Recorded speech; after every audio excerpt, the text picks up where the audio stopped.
Well, Fox 28 is excited to bring you stories every week to make you proud of Indiana's 200-year history. But it also reminds us to remember parts of history that maybe we'd like to forget. Fox 28's Molly Jurasek shows us our region's take on the Indian Removal Act. Today, the Pokagon Band of the Potawatomi say they want people to remember they're a part of living history, not just people from textbooks. Michiana's Potawatomi celebrating their legacy this past weekend. Despite it being the 186th anniversary of the Indian Removal Act, when hundreds of Native Americans were forced west. Generation after generation, and we've carried this. We have to learn how to take and bury that historical trauma back down in the ground. My family definitely raised me to be knowledgeable of those different things and the impact that it had on our culture, our livelihood today. Marcus Winchester says, contrary to what you might hear, we have a different story.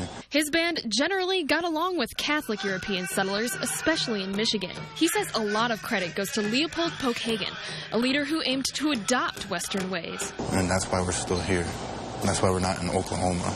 Winchester says further south along the St. Joe River, relations weren't as favorable.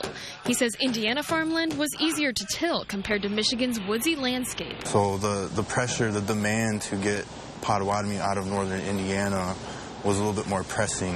Today, Winchester says he's not holding grudges. I'm afforded a lot of privileges because I'm American that other people around the world don't have. And he wants folks to remember one thing.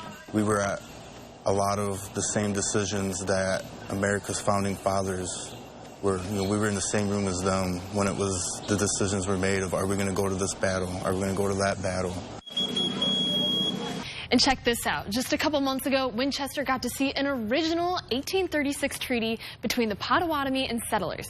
It's a new part of an exhibit in Washington, D.C.'s National Museum of the American Indian. All right, thanks, Molly. Well, you can find a link to that museum exhibit in Molly's story right now on fox28.com. Well, just a day after we remembered our fallen soldiers, Indiana Senator Joe Donnelly is calling for better access